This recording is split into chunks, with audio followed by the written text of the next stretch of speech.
s'échappe.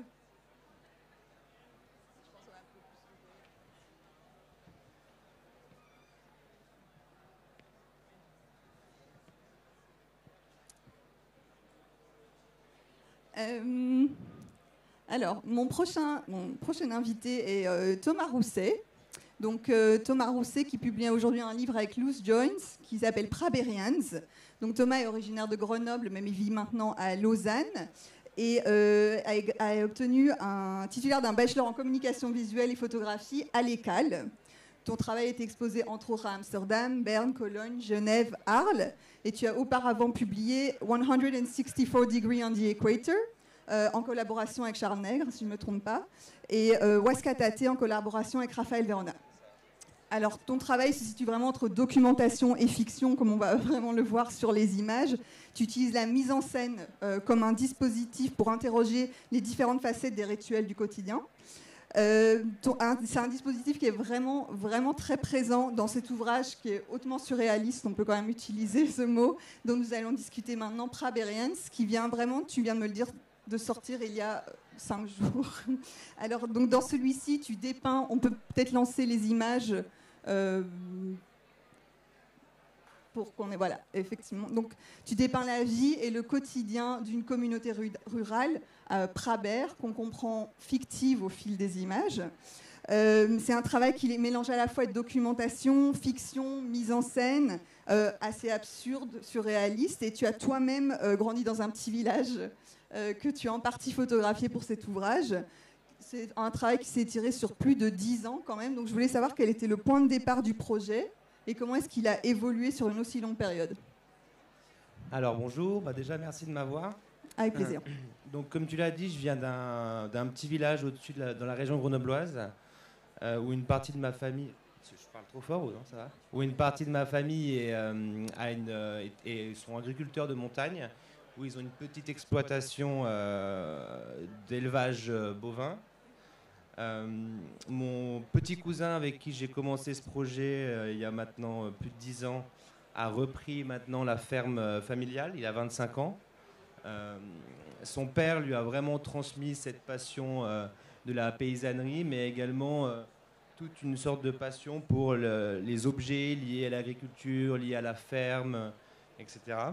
Et il s'est mis depuis assez jeune à accumuler, à chiner toutes sortes d'objets liés à l'agriculture, liés à la ferme, liés à l'automobile, etc., qu'il pouvait trouver par exemple notamment dans des granges ou des fermes abandonnées avec l'accord des propriétaires. Mais donc il a vraiment accumulé un nombre impressionnant d'outils, d'accessoires comme ça, avec dans l'idée vraiment de les réutiliser, de leur donner une seconde vie, à la fois une vie utilitaire, ça veut dire par exemple il a récupéré des carcasses de voitures qu'il voulait retaper afin de pouvoir les utiliser, mais il y avait aussi d'autres objets qu'il avait envie plutôt d'exposer, parce qu'il avait un peu une sorte de rêve un peu de monter un jour une sorte de musée dans une des granges de la ferme et de faire profiter un peu à tout le monde de tous ces ustensiles et accessoires qui étaient présents. Malheureusement, avec le travail de paysan aujourd'hui, il n'a pas vraiment le temps de faire ça. Et il bosse. Enfin, voilà, c'est un travail qui est extrêmement lourd, de 5 heures du matin à voilà. Donc, finalement, tous ces objets se sont accumulés et accumulés au fil des années dans la cour de notre ferme. Et jusqu'à devenir un véritable capharnaüm, un mélange un peu de camp de gypsy à une casse donc voilà.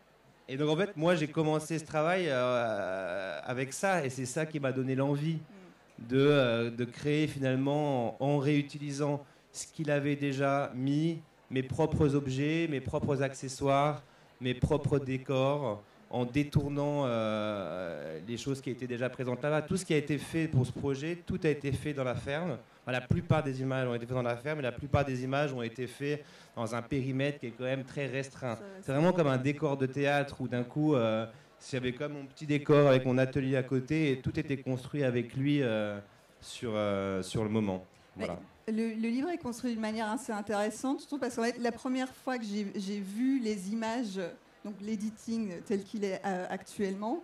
Je pensais que c'était un travail vraiment de documentation, un travail documentaire, puisque ça commence, ça évolue graduellement, et on va dans une sorte de mise en scène quasiment cinématographique, puisque vraiment on part dans des mises en scène qui deviennent de plus en plus étranges ou un peu absurdes.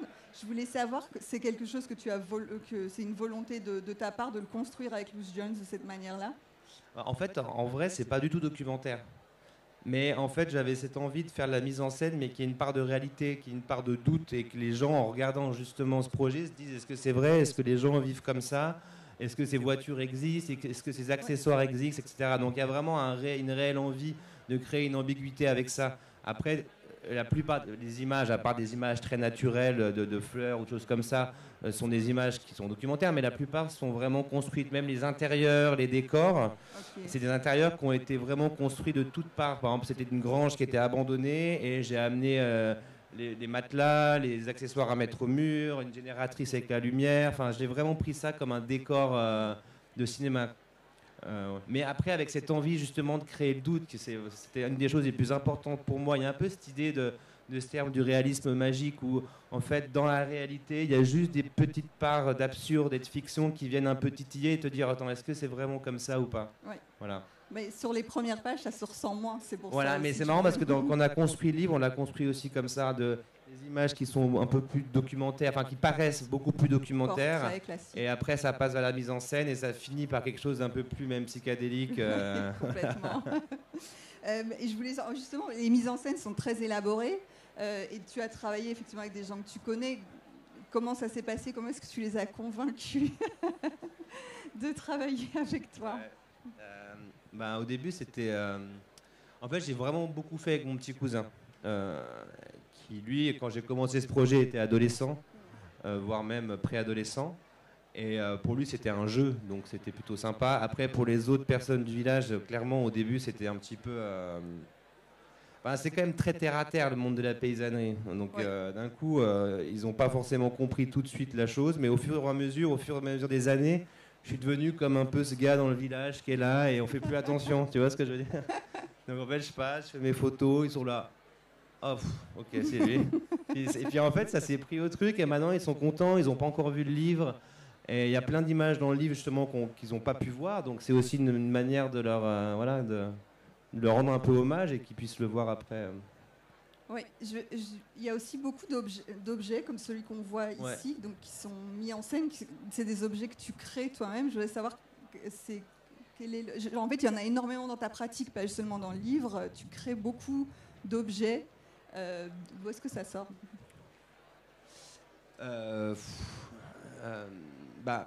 Honnêtement, l'inspiration, elle est vraiment très, très vaste. Ça peut aller justement en me baladant dans cette ferme, je regarde tel objet, je me dis comment je pourrais le transformer. C'est venu par rapport à des films. Je me rappelle à l'époque où j'ai commencé ce projet, j'étais fan de Kusturica et de Chat Noir, Chat Blanc. J'adorais aussi Fellini, des choses comme ça. Donc après... C'est des éléments qui t'aident à introduire une ambiance ou une atmosphère peut-être plus absurde ou surréaliste. Pardon? C'est des éléments qui t'aident à introduire d'autres éléments de langage dans le livre, peut-être plus absurdes. Oui, justement, là, par exemple, des images que tu as montrées là, on voit clairement que c'est pas...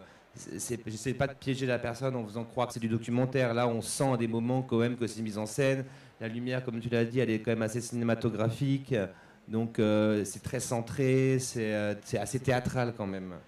Donc, je voulais savoir, en fait, donc tu t'intéresses à la question du rituel, ce qui était peut-être plus prononcé ou plus évident dans tes précédents projets, à mon sens, peut-être plus terre à terre. Mais ici, comment est-ce que ce rituel trouve sa place dans ce livre? Je pense que dans les livres précédents, celui de la Bolivie, c'était vraiment lié à l'animisme, au syncrétisme, etc. Des choses liées à une sorte de religion, de pratique, etc.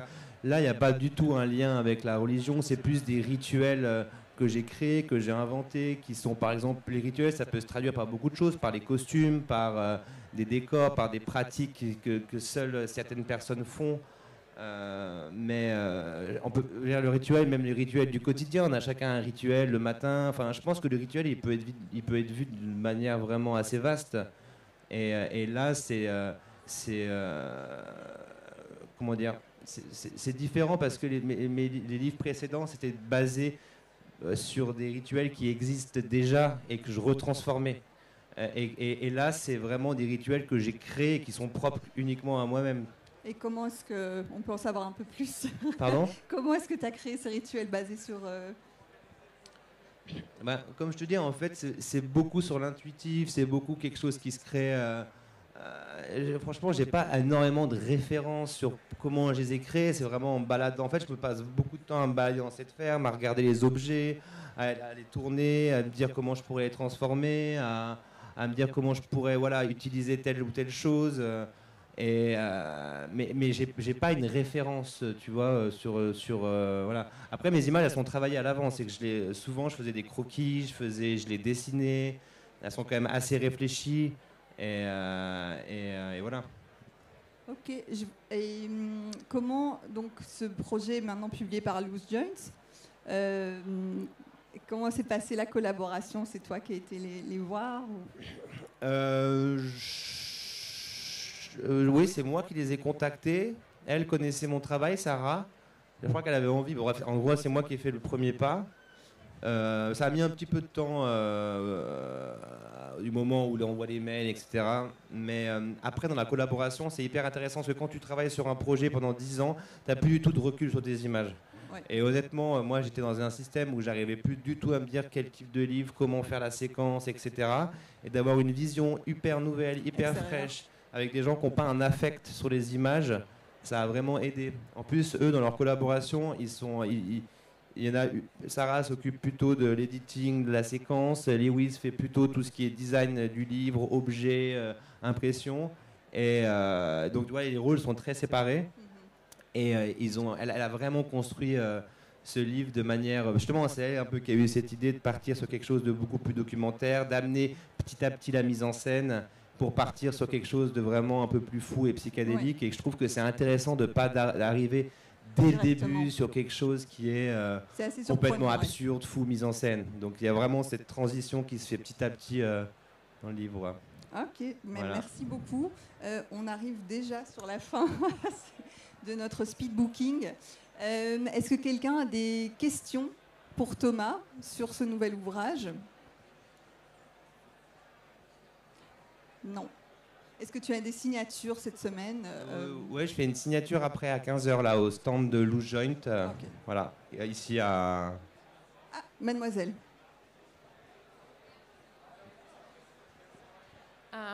Bonjour. J'ai une question. Des objets que tu utilises dans les images, sont uniquement objets ou est-ce qu'il y a des significants pour chaque objet? Des objets oui. que vous utilisez dans les images, c'est uniquement objet ou chaque élément, il y a un significat? Oui.